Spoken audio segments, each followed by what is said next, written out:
So, students of class 7, the second lesson of your syllabus, the scholarship jacket.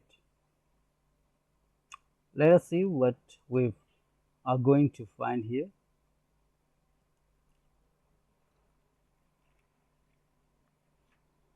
I was almost back at my classroom door when I heard voices speaking angrily as if in some sort of argument. I stopped. I didn't mean to eavesdrop. I just hesitated, not knowing what to do. I needed those swords, and I was going to be late.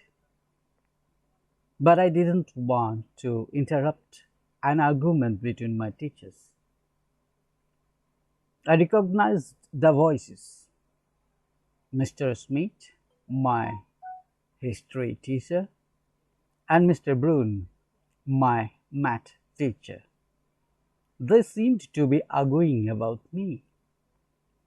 I couldn't believe it. I still remember the feeling of shock that rooted me flat against the wall as if I were trying to blend in with the graffiti written there. So, in this paragraph, what we have come to know is that we knew earlier that she was going to that basketball arena, but there she remembered that she had not carried with her that sword that she needed to wear, so she had to come back to her classroom because that sword was in her bag, in her place. So she almost went back to that classroom door when she heard the voices of two teachers, Smith and that maths teacher, Brune. They were discussing something about her, and they were talking angrily as if they were arguing about something. So she was actually not in a mood to eavesdrop or overhear their conversation, but at the same time she did not want to interrupt their conversation. So she stood there for a while, and then what happened we are going to know. I refuse to do it. I don't care who her father is. Her grades don't even begin to compare to Maratha's. I won't lie or falsify records. Maratha has a straight A plus average, and you know it. That was Mr. Smith, and he sounded extremely angry. Now, who sounded extremely angry, Mr. Smith? What were the things that he was telling that she refused to do something? And he is telling about someone's father, and he doesn't care about who her father was.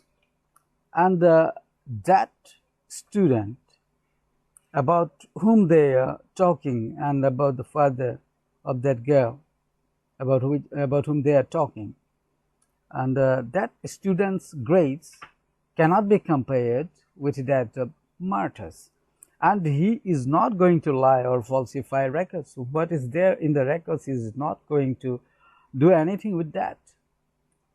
And Maratha has a straight A plus average, and you know it. And the other teacher also knows that Maratha during those 8 years maintained A plus average, and that was Mr. Smith, and he said these things very angrily. So this much is there in this slide. Let us move on to the next.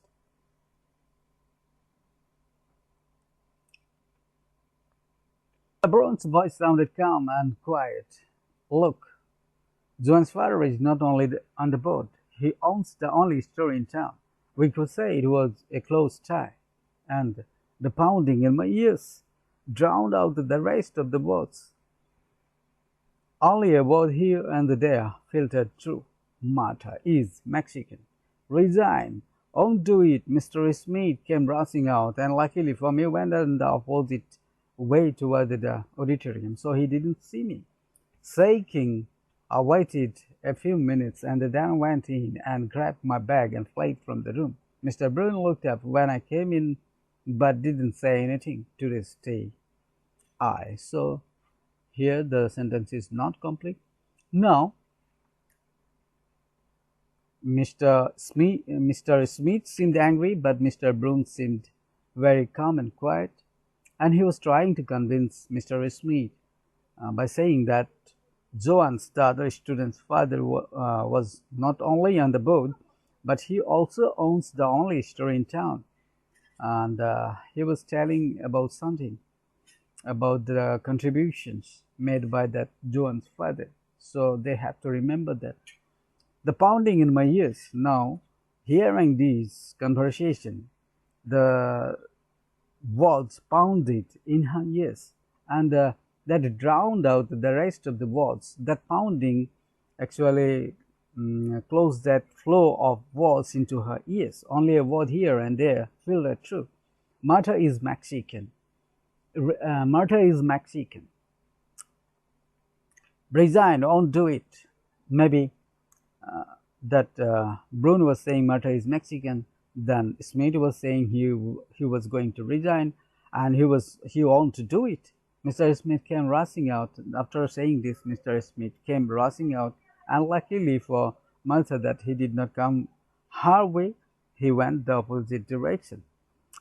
Then she was shaking, she was trembling, and waited few minutes there. Then she went in and grabbed her bag, came back from that room. Mr. Brown looked up when she came in, but did not say anything. Now let us move on to the next slide and see what's there.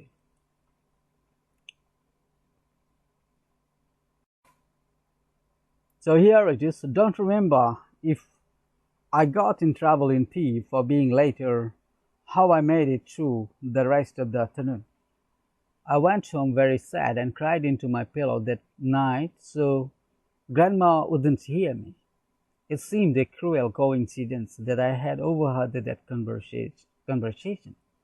No, she was not punished. Somehow she escaped that punishment in the PE class, but when after reaching home that night, she cried into her pillow so that her grandmother didn't come to know about that.